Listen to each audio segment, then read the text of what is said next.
ഒരു ആശങ്കപ്പെടുത്തുന്ന വാർത്ത എന്തെന്ന് വെച്ചാലേ നമ്മുടെ സംസ്ഥാനത്ത് വീണ്ടും അമീബിക് മസ്തിഷ്ക ജ്വരം സ്ഥിരീകരിച്ചിട്ടുണ്ട്. ആലപ്പുഴയിൽ ജോലി ചെയ്യുന്ന ഫറൂഖ് സ്വദേശിയായ 19-കാരനാണ് ഈ രോഗം സ്ഥിരീകരിച്ചിരിക്കുന്നത്. യുവാവിനെ കോഴിക്കോട് മെഡിക്കൽ കോളേജ് ആശുപത്രിയിലെ തീവ്രപരിചരണ വിഭാഗത്തിൽ പ്രവേശിപ്പിച്ചു.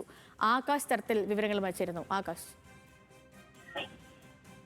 സേതുലക്ഷ്മി, ഇന്നലെയാണ് ഈ യുവാവിന് അമീബിക് മസ്തിഷ്ക ജ്വരം സ്ഥിരീകരിച്ചിട്ടുള്ളത്. ആലപ്പുഴയിലായിരുന്നു ഇയാൾ ജോലി ചെയ്യുന്നത്.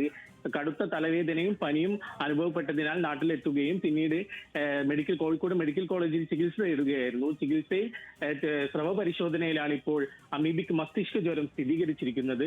കൂടാതെ തന്നെ എവിടെ നിന്നാണ് ഈ അസുഖം ബാധിച്ചത് എന്ന കാര്യത്തിൽ വ്യക്തതയില്ല. അതിലൊരു സ്ഥിരീകരണം ഉണ്ടായിട്ടില്ല. ആലപ്പുഴയിലാണ് ഇയാൾ ജോലി ചെയ്യുന്നത്. അതിനാൽ തന്നെ അവിടെ നിന്നാകാം എന്നാണ് ഇപ്പോൾ നിഗമനം. കൂടാതെ തന്നെ നിലവിൽ കോഴിക്കോട് മെഡിക്കൽ കോളേജ് ആശുപത്രി രണ്ടുപേരാണ് ചികിത്സയിലുള്ളത്. കോട്ടൂർ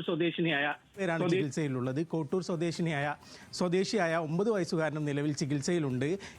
ഈ കുട്ടി കൂട്ടുകാർക്കൊപ്പം കനാലിൽ കുളിക്കാൻ പോയിരുന്നു. അവിടെ നിന്നാകാം ഈ രോഗം സ്ഥിരീകരിച്ചത് എന്നാണ് പ്രാഥമികമായിട്ട് മനസ്സിലാക്കുന്നത്. അതിനാൽ തന്നെ കനാലിലെ വെള്ളം ഉൾപ്പെടെ പരിശോധന വിധേയമാക്കിയിട്ടുണ്ട്.